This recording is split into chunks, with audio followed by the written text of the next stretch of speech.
Marie-Lise Lebranchu, la ministre de la Décentralisation et de la Fonction publique, est l'invitée de Preuve par 3. Bonsoir madame. Bonsoir. Et merci d'être avec nous donc pour ce rendez-vous de Public Sénat avec l'agence France Presse, c'est-à-dire ce soir avec Perrine Tarnaud et Déborah Claude, avec donc trois grandes parties comme chaque semaine et trois grandes questions pour vous madame la ministre. D'abord, est-ce la chienlit en France? C'est la vision, en tous les cas, que donnent les violences Air France. La dernière fusillade dont a été victime un policier et puis la grève des médecins selon Nicolas Sarkozy. Vous pourrez lui répondre dans un instant. Deuxième question, à propos des fonctionnaires. Est-ce que dans notre pays, toute réforme est impossible? La CGT appelle à une journée d'action jeudi, notamment contre vos projets pour réformer la carrière des fonctionnaires. Enfin, troisième question, en lien avec les régionales. Est-ce que vous dites, allez Martine, vas-y, puisque on a envie de savoir si vous allez peut-être vous résoudre tout à l'heure à demander à votre grande amie Martine Aubry de se lancer dans le combat face à la menace du Front National dans le Nord. Et puis vous-même, vous nous direz si vous pouvez peut-être aller au combat en Bretagne, puisque la question se pose, on vous la posera tout à l'heure. Air France, donc, d'abord. Air France, c'est le résumé de la France. Si on lit un peu la presse internationale, trop de personnel, pas assez d'heures de travail et puis une incapacité à se réformer. Voilà en tous les cas ce qu'on entend donc et ce qu'on lit dans toute la presse internationale depuis hier et depuis cette agression violente de deux dirigeants de la compagnie. Les images encore, bien sûr, sont dans toutes les mémoires, tant elles sont marquantes. Nicolas Sarkozy va donc plus loin aujourd'hui que la condamnation générale en dénonçant la chienlit, le délitement de l'État. C'est un mot qui est repris chez les Républicains. Écoutez par exemple le député Alain Chrétien. Où étiez-vous? Où êtes-vous, monsieur le Premier ministre? Où est l'État actionnaire qui doit taper du poing sur la table pour faire cesser cette chienlit qui porte atteinte à l'un des fleurons de notre pays? Alors, madame la ministre, est-ce que c'est la chienlit en France en raison du pouvoir socialiste? D'abord, je pense que les responsables politiques doivent toujours faire attention aux mots qu'ils emploient. La chienlit, c'est un mot dont on se souvient quand on lit son histoire ou quand on l'a vécu. C'est tout le monde dans la rue, plus d'autorité. Une situation pré-révolutionnaire. Le mot est sorti en mai 68 dans la bouche du général de Gaulle. Je pense que toute personne raisonnable se rend compte qu'il n'est pas du tout, c'est pas du tout de même nature. On a un grand conflit à l'intérieur d'une grande entreprise dont on est fier, effectivement Air France, dans lequel l'État a 17% du capital. Une négociation qui échoue avec un des syndicats, le SNPL, c'est-à-dire le syndicat des pilotes, et du coup la direction qui propose, parce qu'il y a échec avec les pilotes, de supprimer 2900 emplois dans d'autres catégories. Donc effectivement, il y a quelque chose de très dur à vivre pour les autres, qui disent oui, mais s'il y avait eu une négociation avec les pilotes, moi je ne serais pas licencié. Est-ce que vous êtes en train de dire que la violence physique répond à une certaine violence sociale? Je pense que c'est une situation extraordinaire. Et moi, je prends les paroles du DRH lui-même Air France, qui dit attention, ne jetez pas l'opprobre sur tous les syndicalistes. Il s'agit de quelques-uns qui ont voulu manifester et qui ont été débordés par leur propre colère. On voit bien sur les images. Il faut reprendre le dialogue social. Je pense que rien ne se règle dans une grande entreprise sans dialogue social. Mais pourquoi le mot chienlit serait dangereux, selon vous? C'est parce que vous dites aux Français, ça y est, depuis Air France, tout le monde est dans la rue, c'est fini, il n'y a plus d'autorité, il n'y a plus de corps intermédiaires. Allez-y, si vous voulez revendiquer, courez dehors et revendiquez. C'est quasi un appel à la rue. Il faut faire attention. C'est un appel à la rue pour vous? On n'est pas dans la rue aujourd'hui. Air France, c'était pas dans la rue. C'est un vrai heurt entre un DRH qui d'ailleurs, lui, est raisonnable dans son vocabulaire et des syndicats. Et mais vous dites dans la bouche de Nicolas Sarkozy, c'est un appel à descendre dans la rue, alors que historiquement, vous l'avez dit, le général de Gaulle avait utilisé ce mot-là pour vider la rue et l'Odéon aussi. Ou bien Nicolas Sarkozy ne se souvient plus de l'état du pays quand le général de Gaulle a osé utiliser ce mot. Ou bien on ne vit pas dans la même France. Et je pense qu'il faut faire attention. Notre pays est fragilisé par la crise. Nicolas Sarkozy sait qu'elle a commencé en 2008, que même si qui que ce soit était au gouvernement, c'est difficile pour tout le monde, c'est difficile pour nous, c'est difficile pour Air France dans un autre contexte.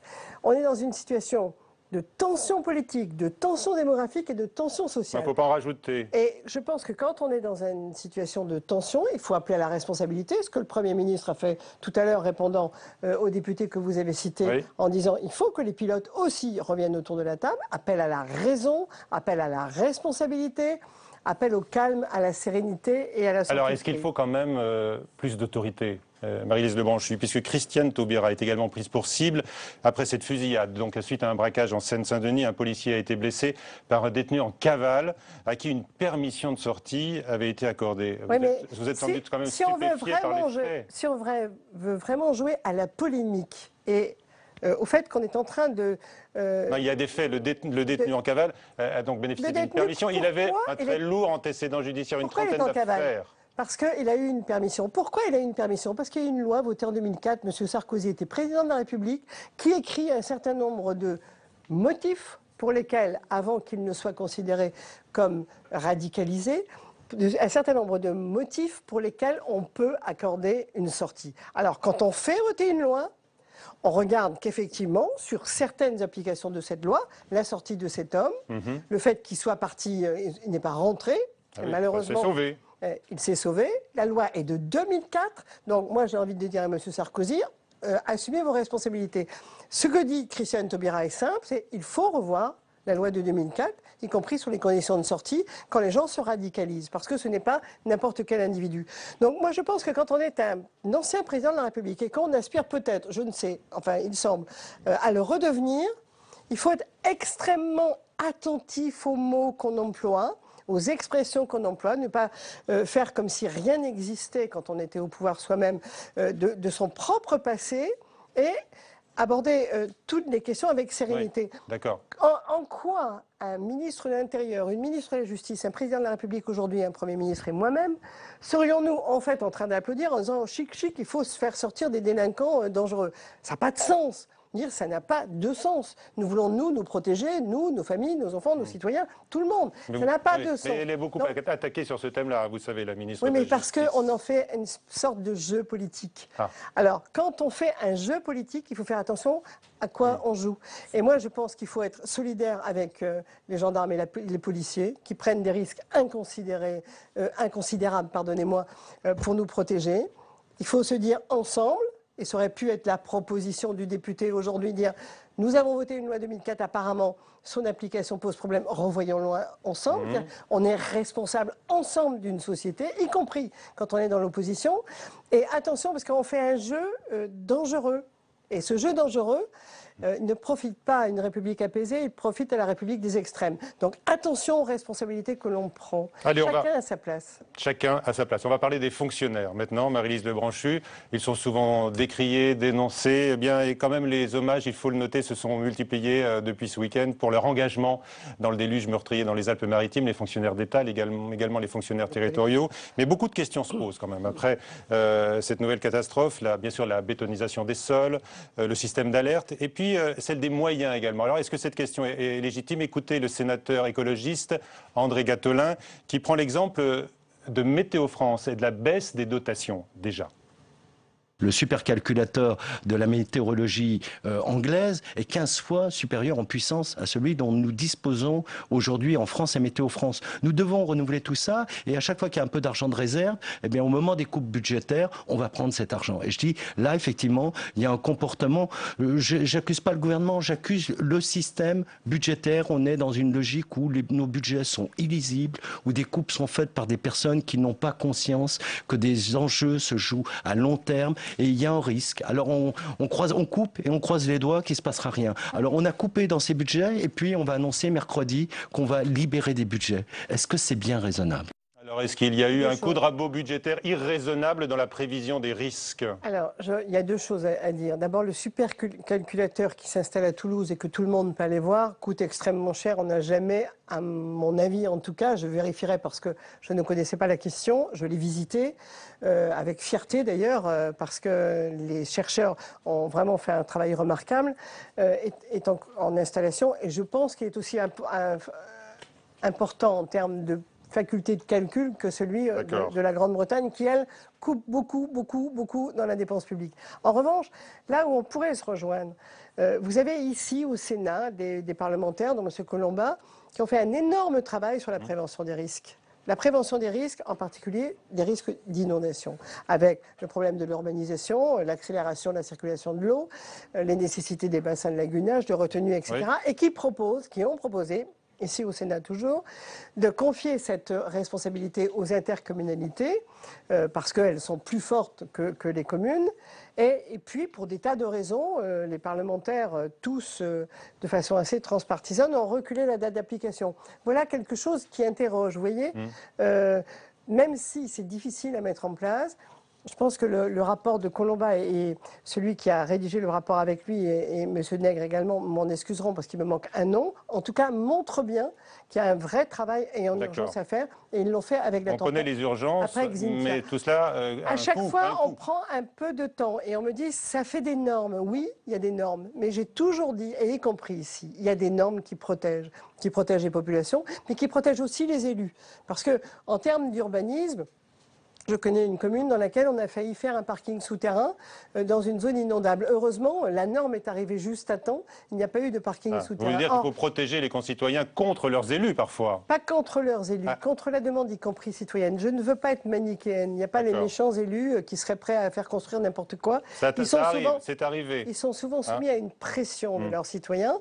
Et je pense que la norme, parfois, et je l'ai souvent dit, la norme protège les élus. Et autant André Valigny, sur son travail, enlève les normes pas utiles, hein, les tailles de terrain de foot, de basket et j'en passe, autant quand on protège les citoyens, il faut qu'on soit... On va rester sur la baisse des dotations avec la colère des maires qui s'exprime depuis un certain temps. Écoutez Philippe Laurent, le maire de Sceaux, qui est le secrétaire général de l'AMF et qui vous interpelle. La diminution des dotations, des transferts financiers est confirmée à hauteur de 3,7 milliards. C'est un montant extrêmement important. Nous avons à plusieurs reprises attirer l'attention du gouvernement, des parlementaires sur les difficultés que ce nouveau prélèvement ne manquerait pas d'occasionner à la fois aux services publics et puis également aux investissements publics locaux. Ce que nous constatons, c'est une dérive lente mais néanmoins permanente vers un fléchage des fonds, vers un fléchage des subventions, etc., qui revient sur 30 années de décentralisation et d'autonomie de gestion des collectivités locales. Ceci nous inquiète. Alors, vous avez déjà beaucoup répondu aux maires qui se révoltent. On les a vus descendre dans la rue l'autre dimanche, mais vous êtes la ministre de la décentralisation. Et voilà un élu qui nous dit la baisse des dotations, finalement, fait reculer la décentralisation. Qui dit vrai ? Faire reculer la décentralisation, je ne crois pas, mais faire reculer son application. J'aime beaucoup Philippe Laurent parce que je signale que dans l'opposition, puisqu'il est dans l'opposition par rapport au gouvernement actuel, il est un des seuls à défendre les fonctionnaires et à défendre le service public. Donc je fais encore plus attention à ce que dit Vous vous retrouvez sur d'autres terrains. Sur ces sujets-là.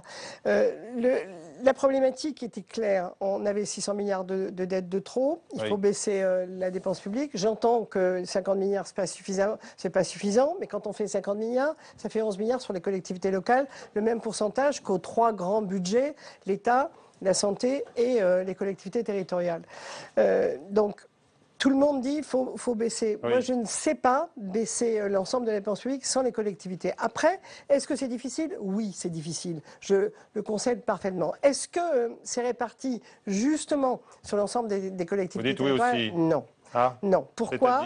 Parce que les dotations qu'on appelle la dotation globale de fonctionnement, c'est-à-dire la dotation de base qu'on verse, pardonnez-moi, on ne la donne pas aux collectivités, au bloc communal, eh bien, ces dotations sont versées de façon injuste parce que c'est un problème d'histoire. Pour des tas de raisons, on a autrefois transformé la taxe professionnelle, on a transformé la taxe locale, etc.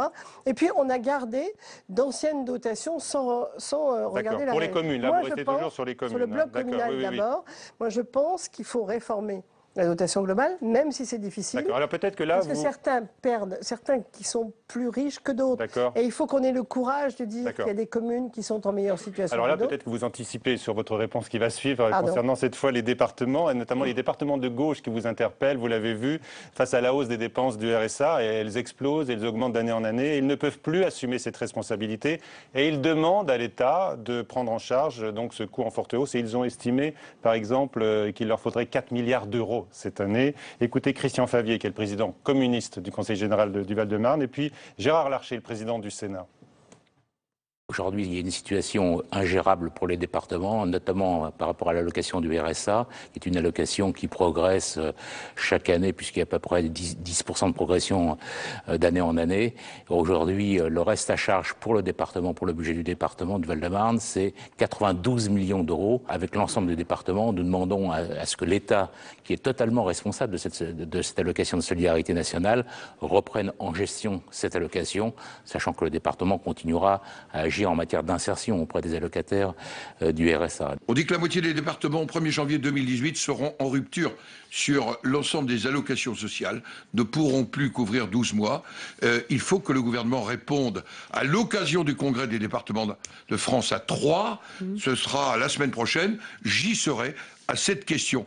Comment on assure, j'allais dire, cette politique sociale dont on va parler aujourd'hui, celle héritière des ordonnances de 45, comment on l'applique aujourd'hui concrètement avec des départements qui ne pourront plus l'assurer d'une trentaine de départements en danger en 2016 sur le RSA. Il a raison, c'est le chiffre, et 50% en 2018.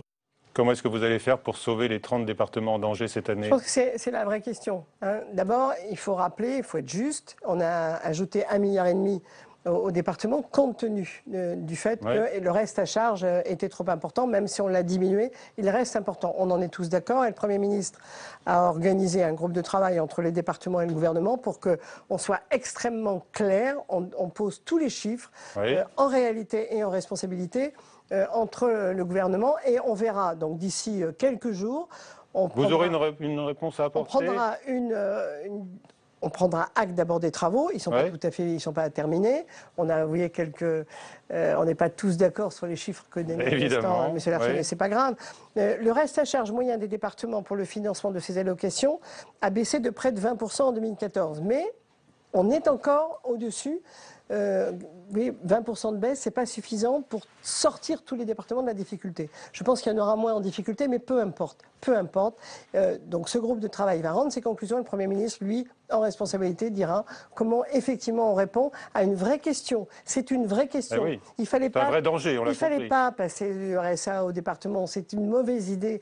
On l'avait assez dit à l'époque. Mais à l'époque, il ne montait pas peut-être aussi vite qu'il n'a monté après. C'est toujours difficile de transférer une allocation de solidarité sur un département. Une erreur. Le RSA était une bonne idée, le donner 100% au département était dangereux. Maintenant, le Premier ministre prendra en responsabilité la décision qu'il pense bonne et juste pour notre pays. Et surtout pour les personnes qui en ont besoin. Bien sûr. Allez, on va aborder maintenant la question des fonctionnaires pour lesquels Alain Juppé, Nicolas Sarkozy ou François Fillon, vous l'avez noté, ont des propositions détonnantes, autant que celles d'ailleurs qu'Emmanuel Macron. Perrine Tarnaud de Public Sénat va vous interroger et va vous poser cette question toute simple. Est-ce que toute réforme est impossible, toute réforme de la fonction publique dans notre pays? On écoute avant cela Philippe Martinez, donc de la CGT, chez qui votre passage en force sur l'accord, sur les rémunérations et sur les plans de carrière passe mal, il passe même pas du tout. Je crois qu'il y a un problème de confiance des fonctionnaires vis-à-vis de leur patron, qui est l'État. Il y a besoin de donner une autre dimension à la conception de services publics. Il y a un vrai malaise dans les services publics, dans les hôpitaux par exemple, où il y a beaucoup de mouvements sociaux. Eh bien, c'est ça qu'il faut. Il faut que le gouvernement dise, au lieu de dire j'aime l'entreprise comme dit Valls trop souvent, c'est-à-dire j'aime les patrons, eh bien qu'il redonne confiance aux fonctionnaires. Et la première chose, c'est d'augmenter le point d'indice. Alors, Perrine Tarnaud nous a rejoint. Bonsoir Perrine. Bonsoir Michel. Vos questions donc nombreuses avec celle-ci que nous posons sur les réformes impossibles concernant la fonction publique. Oui, bonsoir madame. Je reprends la question de Michel. Est-ce que vraiment toute réforme de la fonction publique est impossible? Non, la preuve c'est qu'on a fait un travail énorme en 18 mois avec l'ensemble des organisations syndicales. J'entends bien ce que dit Philippe Martinez sur on aurait dû simplement augmenter le point d'indice. Et puis, il faut quand même rendre hommage aux fonctionnaires parce qu'il n'y en a pas beaucoup qui ont vécu ce qu'ils viennent de vivre, c'est-à-dire un salaire gelé depuis 2010. Ils ont rendu... N'oubliez pas les primes quand même, qui sont pointées par la Cour des comptes. Si je peux me permettre, ils ont rendu 7 milliards en termes de dépenses publiques à l'ensemble. Donc il faut aussi rendre à César ce qui est à César. Ils ont contribué, ils sont rares, pour 7 milliards à la baisse de la dépense publique. Oui, donc, mais les syndicats sont quand même divisés sur l'accord. Alors, je parlais de l'ensemble des fonctionnaires, je viens aux syndicats. on a fait un travail important pour dire qu'est-ce qu'on fait face à cette situation. Soit on dit ce que dit Philippe Martinez ou que dit FO par exemple, on réaugmente le point d'indice et le reste c'est pas très important. Enfin, c'est pas très important. On verra après.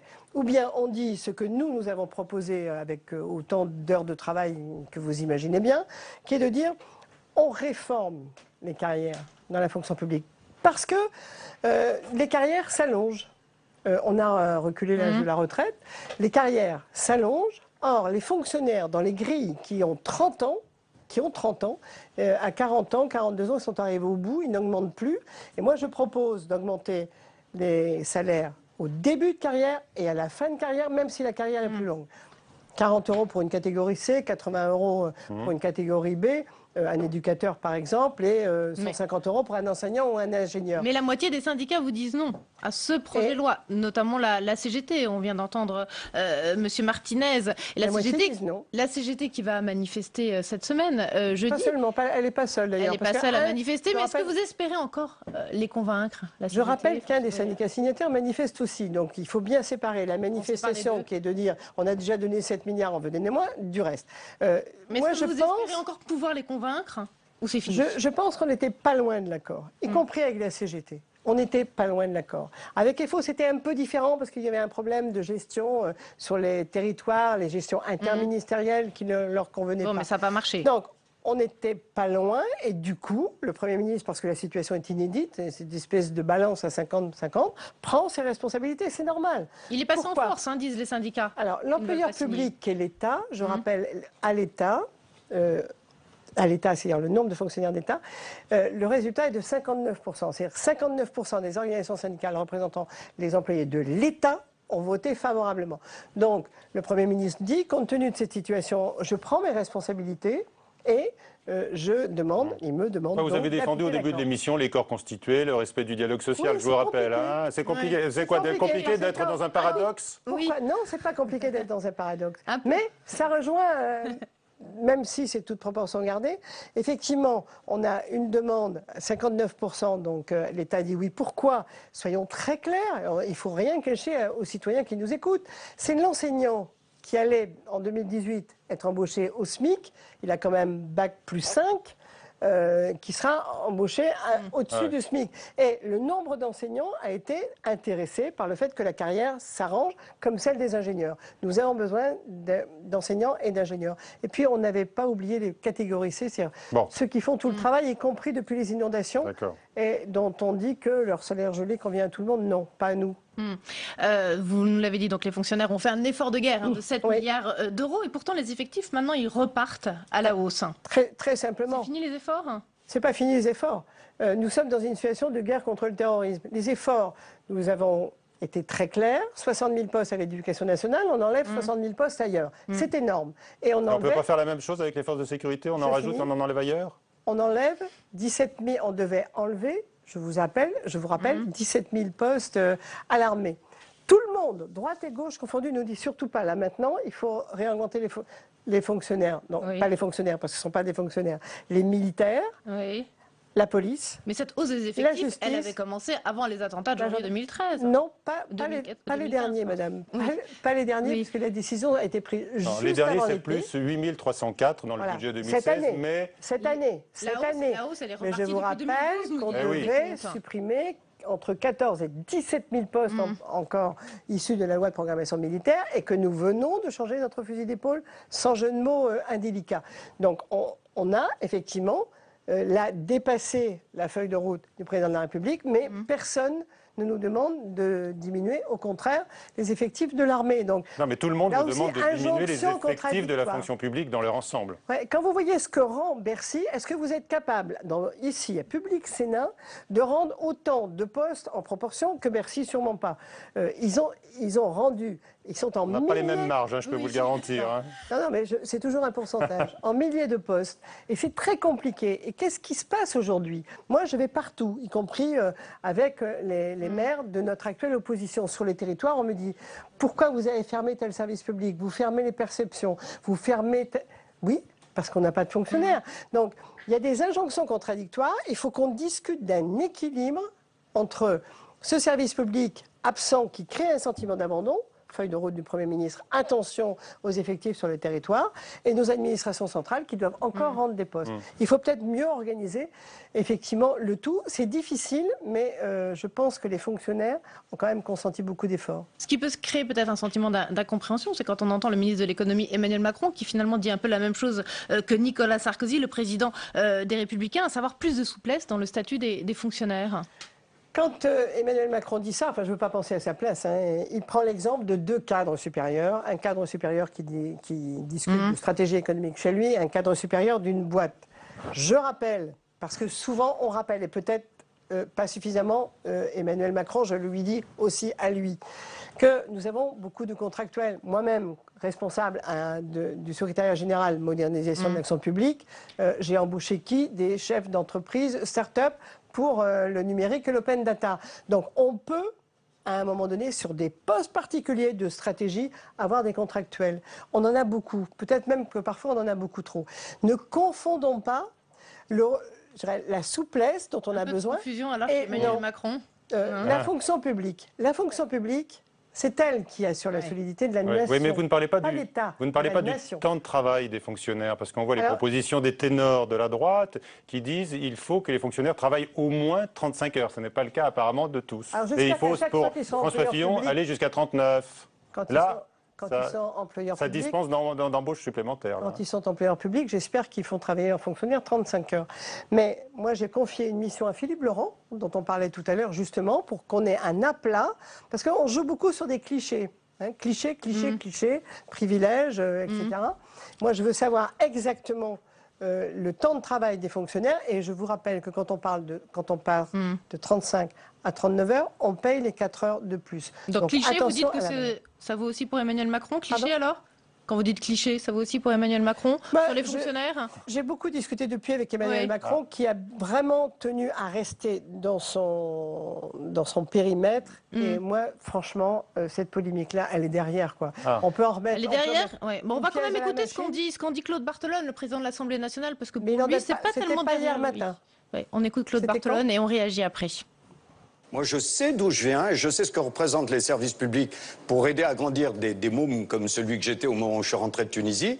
Et je sais ce que représente le service public quand vous n'avez rien. C'est le patrimoine de ceux qui n'ont pas de patrimoine. Et du coup, jeter l'opprobre comme ça sur une catégorie d'hommes et de femmes qui n'est pas simplement une catégorie de CSP, c'est une erreur. Lorsqu'on est ministre, on dit « j'ai une réforme à proposer » et on en discute. Et c'est normal pour un ministre. Il l'a fait. C'est une erreur ou une faute politique ? C'est une erreur et une faute politique. Voilà, une erreur et une faute, disait Claude Barthelone. C'était dimanche, Madame Lebranchu. C'est sa responsabilité. Moi, je suis dans le gouvernement. Depuis, on a compris. Vous avez parlé à Emmanuel Macron, il n'en parlera plus, si j'ai bien compris. Alors, et encore, moi, je pense que tout débat est bon à prendre. Ça dépend où on le mène. Oui. Bon, en tout cas, vous avez clos le débat avec Emmanuel Macron. C'est fini. Je crois qu'on a suffisamment à faire pour éviter les polémiques. Il va ranger son frein. Qui fatigue les citoyens. Oui, mais alors ce qui fait dire à Nicolas Sarkozy, maintenant on va écouter Nicolas Sarkozy qui dit à Emmanuel Macron, bienvenue, qu'il nous rejoigne. Finalement, il partage un peu les mêmes idées que nous. On écoute le président des Républicains. Et pour M. Macron, que les choses soient claires, s'il partage notre avis, qu'il nous rejoigne. S'il ne le partage pas, qu'il avoue qu'il a menti et qu'il prépare son retour dans le privé. La vie politique ne peut pas continuer comme cela. Parce que quand ils mentent tous, nous en prenons, cher Gérard, une part des conséquences. Voilà, donc Nicolas Sarkozy, aux journées parlementaires des Républicains. Moi, j'aurais jamais parlé comme ça. J'appartiens pas à ce type d'hommes ou de femmes politiques qui passent leur temps à polémiquer. Je crois qu'on désespère nos citoyens pour en rencontrer sans doute plus encore que Nicolas Sarkozy. Il nous demande de parler des idées, des projets et d'arrêter ce petit jeu infernal. Mais ce petit jeu... Je fais une petite phrase et en plus, vous n'avez pas le choix, vous êtes obligé Mais c'est vrai que les petites phrases... C'est un jeu dangereux. Ouais, mais elles troublent aussi à gauche, les petites phrases d'Emmanuel Macron. Par exemple, le député socialiste Laurent Baumel, aujourd'hui, il dit à Emmanuel Macron, mais qui rejoignent les rangs de la droite. Moi, j'ai fait des réunions, y compris vendredi soir, avec des socialistes, des militants, des sympathisants. On prend acte effectivement qu'il y a eu une difficulté, mais on ne va pas passer notre vie sur une difficulté. Maintenant, il y a eu une difficulté de langage dont acte, c'est terminé, maintenant on bosse, quoi. Qu'est-ce qu'on veut? Et hier, je faisais une réunion sur le service public, la fonction publique, les carrières, j'expliquais pourquoi. Justement, on s'était mis dans une situation inédite et donc difficile. Et franchement, là, ça valait le coup de discuter. Le patrimoine de ceux qui n'ont rien, c'est une phrase que mon député prononce depuis très longtemps. Je crois que c'est ça. Est-ce qu'on est capable aujourd'hui de parler sereinement du service public? Et je pense qu'après les inondations, après la demande de sécurité, après la demande d'école, après la demande de santé, après les crises des urgences, parce que c'est difficile dans les hôpitaux, il faudrait qu'on parle autrement du service public plutôt qu'en montrant du doigt sa dépense. Vous dites ras-le-bol, quoi. Oui. Comme dirait quelqu'un que vous connaissez bien à Lille. Sans doute, parce que j'ai peur, moi, de la déstabilisation de notre société qui n'a pas envie de nous entendre nous disputer, qui a envie de nous entendre proposer et même confronter nos idées. Ça, c'est intéressant. Mais justement, quand Emmanuel Macron joue un peu le rôle du poil à gratter, dans la famille socialiste, Manuel Valls a joué par le passé ce rôle aussi. Non, mais vous pouvez dire, je m'attaque au totem, au tabou, sauf que je propose quoi? C'est-à-dire qu'on ne lui a pas laissé le temps, à la limite. C'est quand vous allez dans un think tank, vous êtes toujours dans ce type de situation, de dire qu'est-ce que je ferais à la place? Donc vous dites quelque chose, mais il n'y a pas un vrai débat d'idées. Donc moi je pense que cette société, elle a besoin d'apaisement, de sérénité, et malheureusement c'est pas ça qu'on lui apporte tout le temps. Alors, on va voir si c'est l'objectif d'un texte de loi que vous défendez aussi actuellement pour garantir et imposer la neutralité aux fonctionnaires. C'est un texte qui a mis un peu de temps à arriver puisque vous l'aviez promis bien après l'affaire Cahuzac en 2013. Pourquoi un tel délai ? Pourquoi? Parce qu'il y a eu un encombrement parlementaire, donc je n'étais pas prioritaire. La priorité, pour des tas de raisons, a été le texte sur les élus, qu'avait porté d'ailleurs en son temps Alain Vidalis, en termes de conflit d'intérêts, déclaration de patrimoine pour les parlementaires, les députés, etc., les sénateurs et tous les grands, ce qu'on appelle les élus des grandes villes ou les grands élus, les présidents d'exécutifs. Et donc, on avait un texte différent pour les fonctionnaires, parce que les fonctionnaires ont en plus à répondre à une demande de déontologie. Ils doivent être impartiaux, ils doivent être loyaux, ils doivent être dignes, ils doivent être en termes de probité, dignité, etc. Justement, l'encadrement législatif n'était pas suffisant ? N'était pas suffisant parce qu'on a ajouté la laïcité, d'une part, et ça nous paraissait important dans cette période de déstabilisation. Et puis, on a aussi dit conflit d'intérêts. Est-ce que c'est possible qu'il y ait des conflits d'intérêts? Donc, on parle des conflits d'intérêts. Est-ce qu'il faut protéger les lanceurs d'alerte, ceux qui dénoncent éventuellement un conflit d'intérêts, pardon. Donc, on met tout ça dans ce projet de loi, c'est-à-dire qu'on renforce la déontologie, on parle clairement des conflits d'intérêts, on parle clairement des déclarations de patrimoine et des moyens de répondre à cette situation parce que nous avons besoin de transparence en France comme ailleurs. Mais justement, vous parlez de conflit d'intérêts et c'est vrai qu'on a en tête cette nomination récente du président de la République à la Banque de France, Monsieur Villeroy de Galhau. Il y a eu des soupçons un petit peu de conflit d'intérêts et des auditions qui ont été un petit peu tendues sur cette question à l'Assemblée nationale ici au Sénat. François Hollande qui voulait promouvoir une République exemplaire, là, est-ce qu'avec toutes ces nominations, il n'a pas brouillé ce message-là? Il a dit, je veux une République exemplaire. Donc, au lieu de nommer tout seul, sans que personne ne puisse me dire quoi que ce soit, je demande 3/5 des commissions ad hoc des assemblées, c'est-à-dire de l'Assemblée nationale et du Sénat. Non, pas pour toutes les nominations, là on parle d'un ensemble de nominations. Il a un pouvoir de nomination assez large et on lui fait le reproche de copinage. Ça revient beaucoup dans la presse. François Villeroy de Galhau doit passer devant la commission à la fois des finances à l'Assemblée doit être validée au Sénat. Elle doit être validée, elle sera validée. Donc je crois qu'il ne faut pas exagérer non plus les choses. Les règles des 3/5, c'est quand même François Hollande qui... Mais Michel faisait allusion, c'est vrai, à un certain nombre de nominations récentes, enfin en tout cas ces derniers mois, d'une garde rapprochée de François Hollande, mais aussi de Manuel Valls dans la fonction publique ou à des postes stratégiques importants. On a un peu une impression de recasage. Est-ce qu'on peut me montrer une personne qui n'était pas au niveau de la nomination ? C'est-à-dire quelqu'un qui a fait une grande école de service public, qui passe en cabinet, qui est nommé après, c'est normal. Je veux dire. Donc aucun soupçon, aucun reproche. Moi, j'ai pas de cas qui me montre qu'il y ait un reproche. Voilà, c'est malheureusement le lot des fonctionnaires que de venir travailler en cabinet et de souvent montrer du doigt quand ils sont renommés. Mais est-ce que les fonctionnaires peuvent travailler en cabinet? Oui. Est-ce qu'ils peuvent continuer leur carrière? Oui, parce qu'ils sont loyaux impartiaux et laïques. Perrine, toute dernière question. Oui, dernière question. Votre réaction à ce qu'on a appris cet après-midi autour de Claude Bartolone, qui est visé par une enquête préliminaire sur un éventuel emploi fictif au Conseil général de la Seine-Saint-Denis, emploi fictif d'un ancien élu. Alors moi je vais vous dire, je suis une ancienne garde des Sceaux, donc parlant d'un ancien élu, mais je suis une ancienne garde des Sceaux. Donc jamais vous ne me ferez m'exprimer sur une enquête qui s'ouvre. Je pense qu'on est en stade de l'enquête préliminaire. Bon, vous faites jamais. confiance à M. Bartolone pour se défendre et se justifier. Ça fera sa campagne. Honnêtement, je ne sais pas. En Ile-de-France. Jamais je ne me prononce parce que je suis trop respectueuse des institutions françaises. Bien, merci Perrine. On va parler Michel. toujours des régionales qui s'annoncent donc très difficiles pour le Parti Socialiste. On l'a beaucoup dit face à la menace du FN dans le Nord. Est-ce que vous dites donc vas-y Martine? Je rappelle que Martine Aubry est une de vos grandes amies.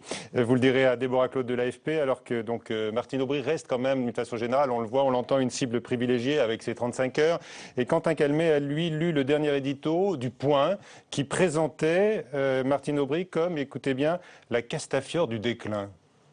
Toute l'affaire est partie de ce moment. Franz-Olivier Gisbert n'a vraiment pas aimé ça. Macron, comment vous dire, ras-le-bol. La goutte d'eau qui fait déborder le vase et déclenche l'avalanche de reproches de l'éditorialiste dans Le Point. Ainsi, si le Nord paraît aujourd'hui à la portée de Marine Le Pen, c'est sans doute parce que Martine Aubry a fait son lit depuis des années.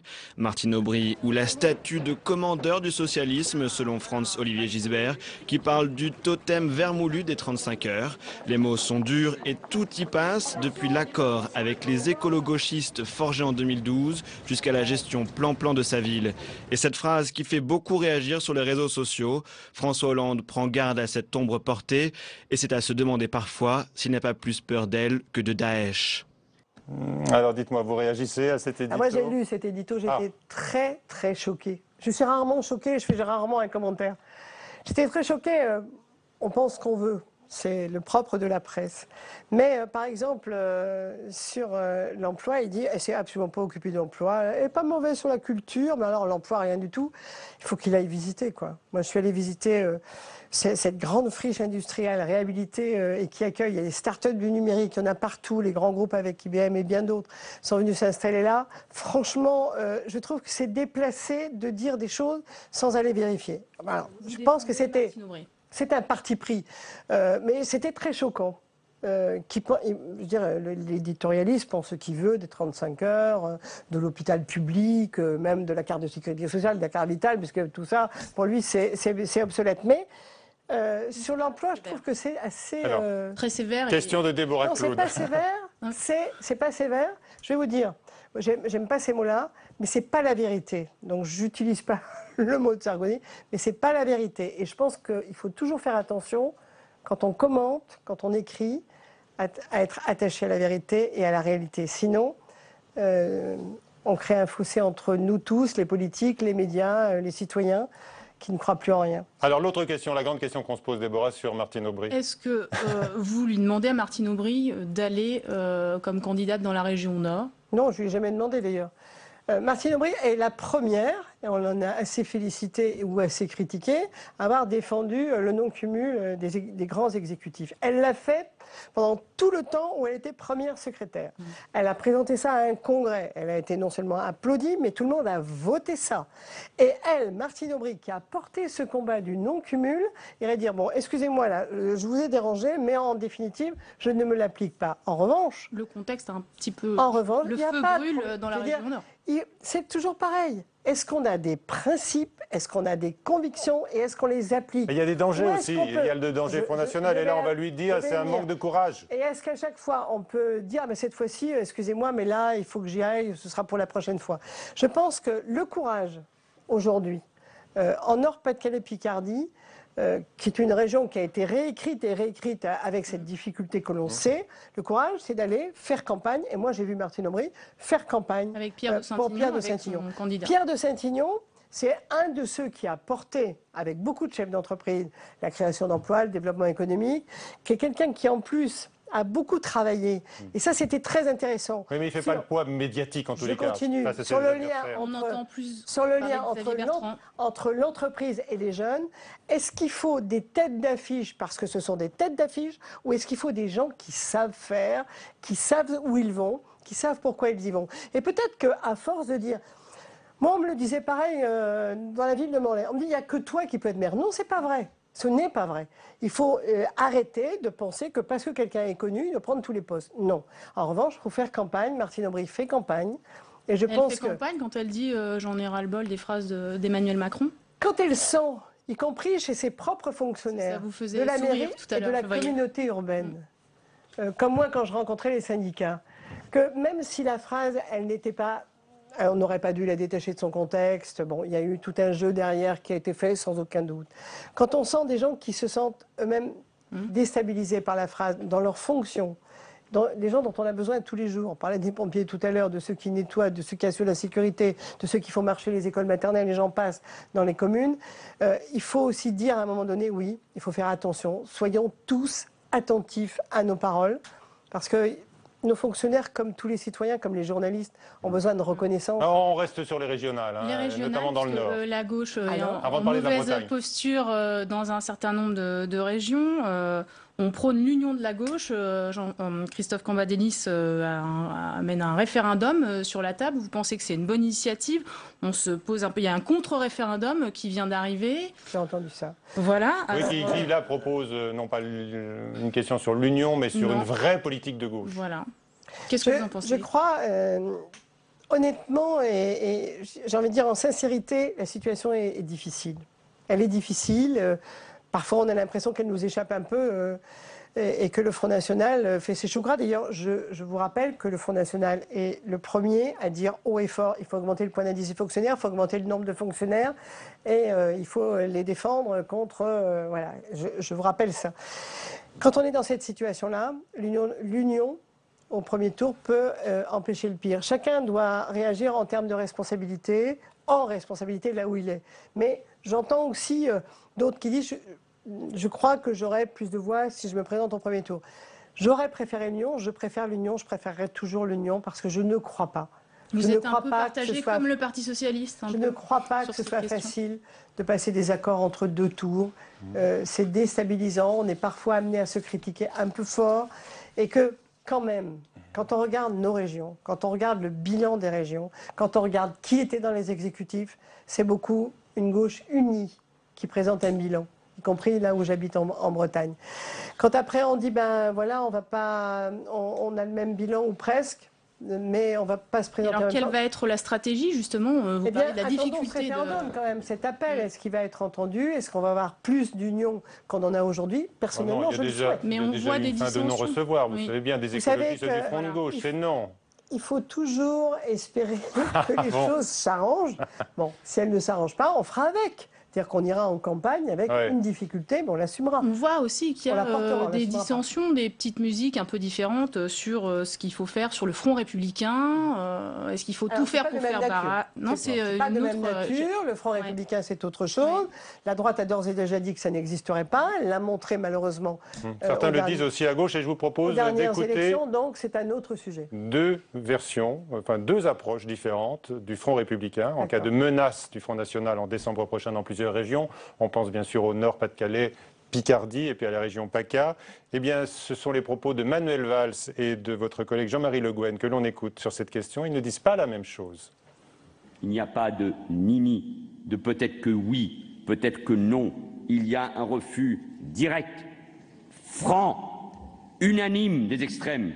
Si on ne fait pas cela, on commet une faute.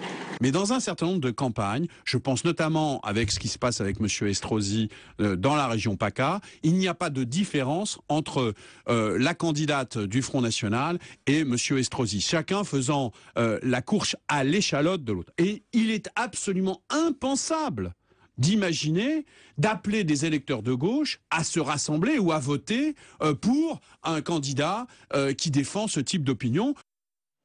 Alors, vous êtes plutôt Valls ou Le Guen? Il y a deux choses. Ou Hidalgo, parce qu'on ne l'a pas vu. Hidalgo qui est pour le Front républicain. Voilà. Il y a deux choses. D'abord, il y a le fait qu'on ne s'alliera jamais au pire. Ça, c'est important de le rappeler parce qu'on entend tout et son contraire sur les territoires. Attention. Ça, on ne l'entend pas quand même. Non, mais attention, ça, on ne l'a pas encore entendu. Hein. La politique est dangereuse. On a évoqué une entente avec les Républicains. Non, Jean-Marie Le Guen parlait d'une entente avec Estrosi. C'est compliqué. Moi, j'entends ce qu'il dit.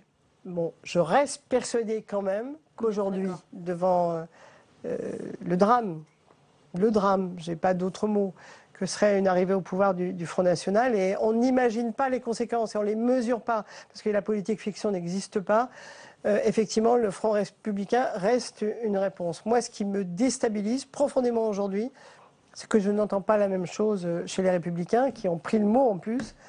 Je pense que prenant ce mot-là, ils auraient dû être très clairs aussi, et ils ne l'ont pas été au moment départemental. Mais vous n'êtes pas encore complètement clair. Et moi, je suis très inquiète. On n'est pas au clair. Pourquoi? Parce qu'on joue un premier tour, madame. On ne va pas déjà annoncer à tout le monde qu'on a perdu. Non. Mais vous seriez prête, par exemple, à voir le Parti socialiste renoncer à tout élu, par exemple, à toute présence dans les exécutifs régionaux pour faire valoir le Front républicain? Vous avez dit oui. Oui. Pour le Front national, oui. Je pense en revanche qu'il faut bien regarder, et c'est ce que j'avais dit, je l'ai dit publiquement lorsque j'étais à une réunion à Marseille.